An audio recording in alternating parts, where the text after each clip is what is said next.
নমস্কার, আপনারা দেখছেন গ্লোব টিভি, সবার পাশে সবার সাথে। গ্লোব নিউজ নিয়ে এখন আমি সুপর্ণা রয়েছি আপনাদের সঙ্গে। এক নজরে দেখে নেব আজকের বিশেষ বিশেষ খবর। গঙ্গা ভাঙন অব্যাহত মুর্শিদাবাদে। বড়সড় দুর্ঘটনার হাতছানি রাস্তায়। বেহাল রাস্তা, বিক্ষোভে গ্রামবাসীরা। 19 নম্বর জাতীয় সড়কে দুর্ঘটনা। স্মার্ট পঞ্চায়েত পরিষেবার কর্মশালা। স্বেচ্ছায় রক্তদান শিবির ও বৃক্ষরোপণ। কৃষি দপ্তরের উদ্যোগে ধান চাষে সাফল্য।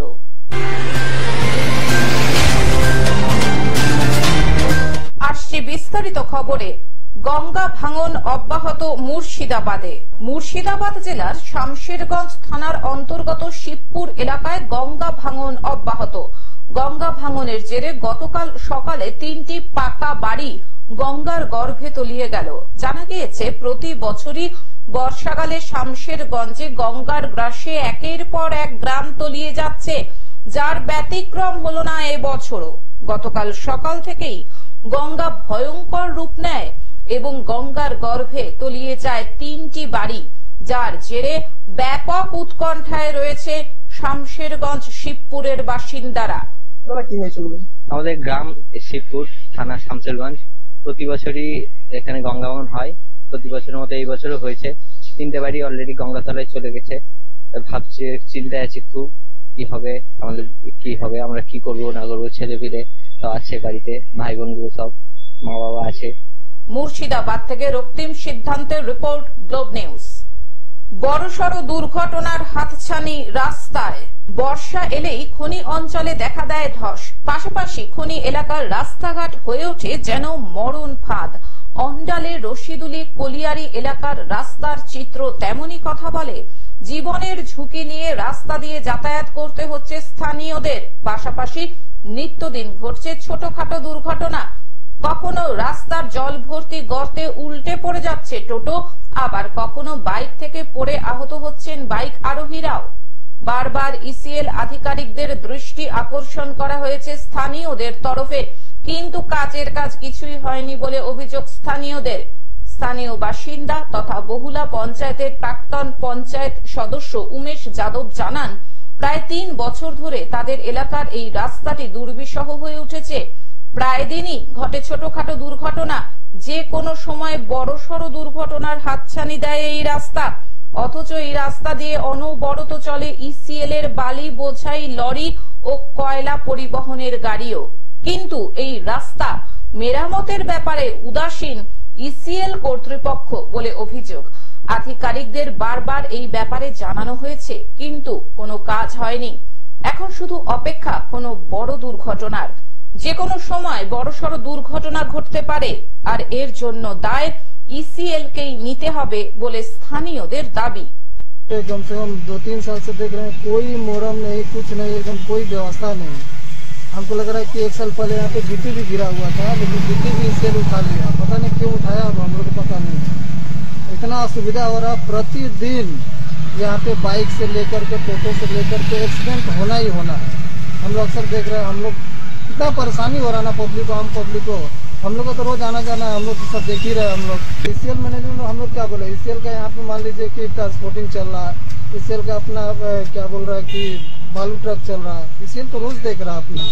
অন্ডাল থেকে সুকান্ত বাগদির রিপোর্ট, গ্লোব নিউজ। বেহাল রাস্তা, বিক্ষোভে গ্রামবাসীরা।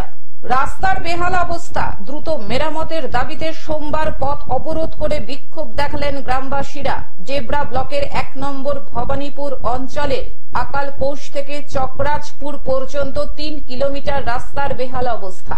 আমাদের গ্রামের রাস্তা খুব খারাপ পজিশনে রয়েছে, তার জন্য আমরা আজ অবরোধ করছি।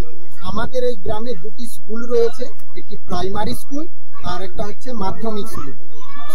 অবস্থা খুবই খারাপ, তার জন্য স্কুলের ছাত্রছাত্রীরা স্কুলে পৌঁছাতে পারে না, দুর্ঘটনার সম্মুখীন হয়। তার সঙ্গে গ্রামবাসীরা কৃষি নির্ভর, কৃষি পণ্য তারা ঠিক মতো বাজারজাত করতে পারে না। বারবার অভিযোগ করেও কোনো সুরাহা না পেয়ে স্কুলের ছাত্রছাত্রী, শিক্ষক, গ্রাম বাসিন্দারা মিলে রাস্তা অবরোধ করেন। আমরা কুমারসান্ডা হরিপদ স্মৃতি বিদ্যা মন্দিরের ছাত্রছাত্রী। আমাদের এই রাস্তার জন্য আমরা প্রায়শই রাস্তা স্কুলে যেতে পারি না। পরীক্ষার সময় পরীক্ষা সেন্টারে ঢুকতে দেরি হয়ে যায়। অনেক সময় শিক্ষক শিক্ষিকারও এতে বিপদগ্রস্ত হয়।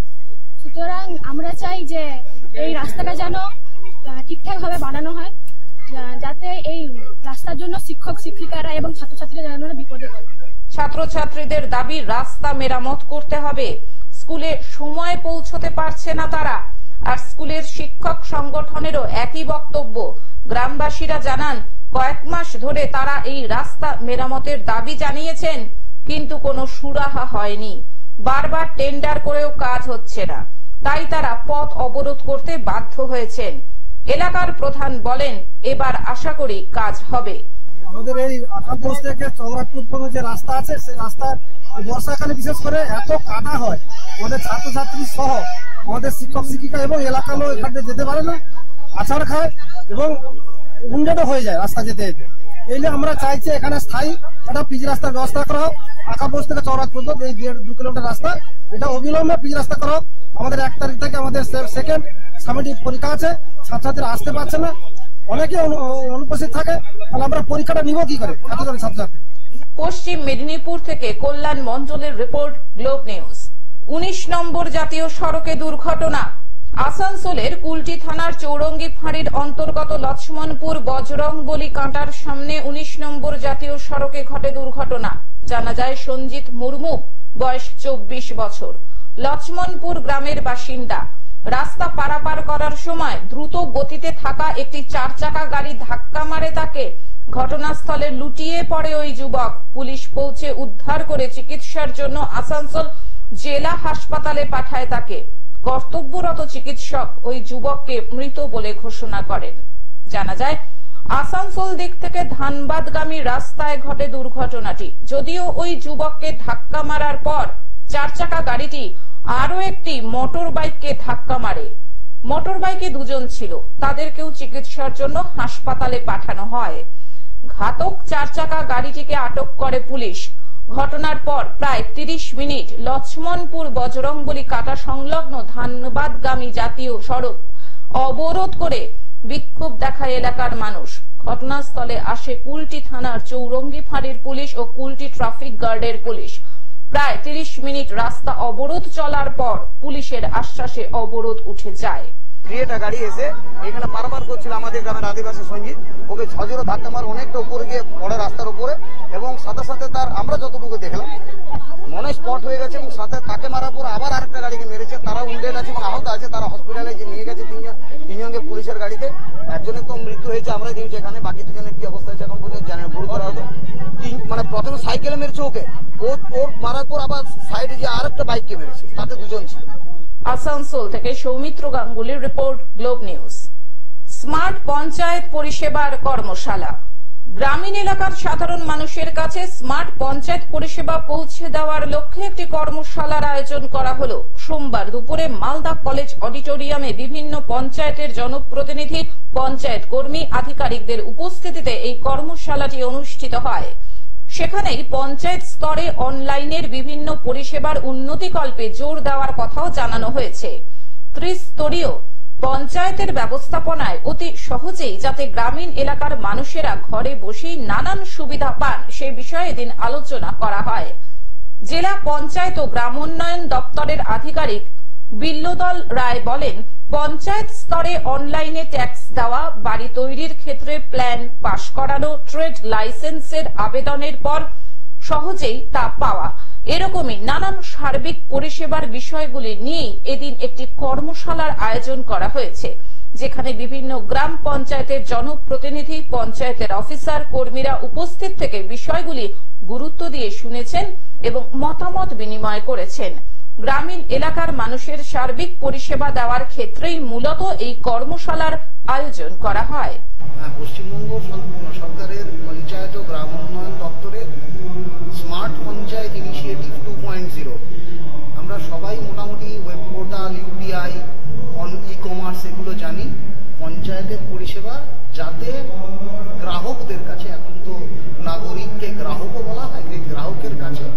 যাতে সহজে পৌঁছে দেওয়া হয় তার ব্যবস্থাপনা নিয়ে, যেটার মধ্যে পঞ্চায়েত কর্মচারী, জনপ্রতিনিধি এবং গ্রাহক বা নাগরিক ওতপ্রোতভাবে জড়িত, তার উপরে একটা কর্মশালা।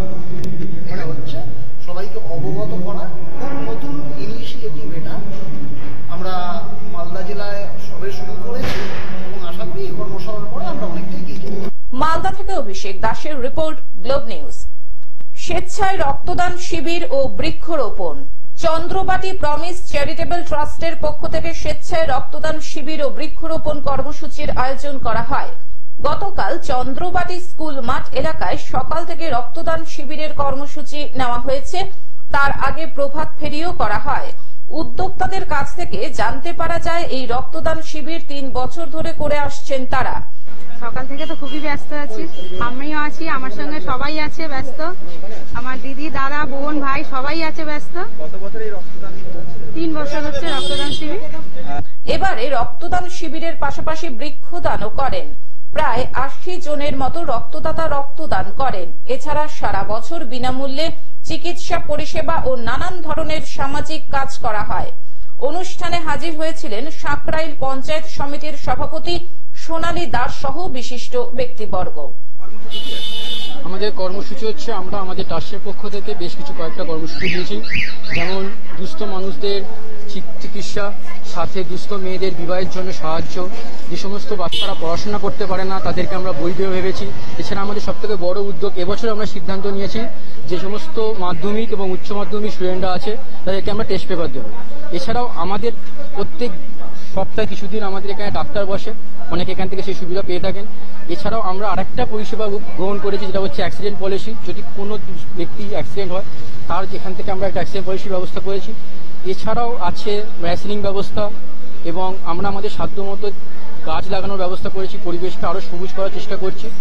আজ আমরা 3 বছরে পদার্পণ করেছি। আমাদের সদস্য যা দেখছেন এর থেকে আরো কম ছিল, কিন্তু আজকে যারা দাঁড়িয়ে আছে সবাই নিজে থেকে এগিয়ে এসেছে। আমরা সবাই নিজেদের কর্মক্ষেত্রে প্রচন্ড ব্যস্ত, কিন্তু সেই ব্যস্ততার মধ্যে থেকেও আমরা আমাদের সময় বার করে। হাওড়া থেকে অর্পণ সিংহের রিপোর্ট, গ্লোব নিউজ। কৃষি দপ্তরের উদ্যোগে ধান চাষে সাফল্য। কৃষি দপ্তরের উদ্যোগে গ্রামীণ এলাকায় বর্তমানে সুধা পদ্ধতিতে ধান চাষ অনেকটাই লাভজনক। এদিকে এই পদ্ধতিতে ধান চাষ করে যথেষ্টই সাফল্যের স্বপ্ন দেখছেন জলপাইগুড়ি সদর ব্লকের সন্ন্যাসী পাড়া এলাকার কৃষকেরা। এলাকায় সুধা পদ্ধতিতে ধান চাষ শুরু করেছেন এলাকার কৃষক পরিতোষ মণ্ডল। চিরাচরিত পদ্ধতি ছাড়া সুধা পদ্ধতি অবলম্বন করলে বিঘাতে 3 থেকে 4 মণ অতিরিক্ত হারে ধান পাওয়া যেতে পারে বলে দাবি। পরিতোষ মণ্ডল জানালেন, অন্যান্য পদ্ধতির চাইতে এই পদ্ধতি অবলম্বন করলে একদিকে যেমন রোগ সংক্রমণের হাত থেকে রেহাই পাওয়া যাবে, অন্যদিকে যথেষ্ট ভালো ফলনও পাওয়া যায়। এই পদ্ধতিতে ধান চাষে 3 থেকে 4 মণ ধান বেশি উৎপাদিত হতে পারে বলে তিনি জানান। এটা আমাদের সরকারি কিছু নির্দেশ আছে জলপাইগুড়ি সদর এবং কেবিক এবং আমাদের বিশ্ববিদ্যালয় থেকে, যে বিশেষ করে সদর যে লাইন করে এক জায়গার মধ্যে মিনিমাম 20 বিঘা, 30 বিঘা, 50 বিঘা। তো আমাদের ইতিমধ্যে আমরা শুরু করেছি, 10 বিঘা চাষ শুরু হয়ে গেছে, আমাদের হয়ে গেছে। আমরা 20 বিঘা এবার লাগাবো। 20 জন কৃষক মানে যে তুলনায় এমনিতে 1 বিঘাতে যে ধান হয় তার থেকে তুলনামূলকভাবে 3 থেকে 4 মণ ধান বেশি হবে 1 নাম্বার। জলপাইগুড়ি থেকে সায়ন সেনের রিপোর্ট, গ্লোব নিউজ। এখন থেকে গ্লোব টিভি দেখুন আপনার স্মার্টফোনেও। গুগল প্লে স্টোর অথবা অ্যাপল স্টোর থেকে ডাউনলোড করুন গ্লোব টিভি লাইভ অ্যাপ এবং জিও টিভি অ্যাপ। এছাড়াও জিও ফাইবারেও গ্লোব টিভি দেখুন। আজকের মতন গ্লোব নিউজ এখন এই পর্যন্তই। দেখতে থাকুন গ্লোব টিভি, সবার পাশে সবার সাথে। নমস্কার।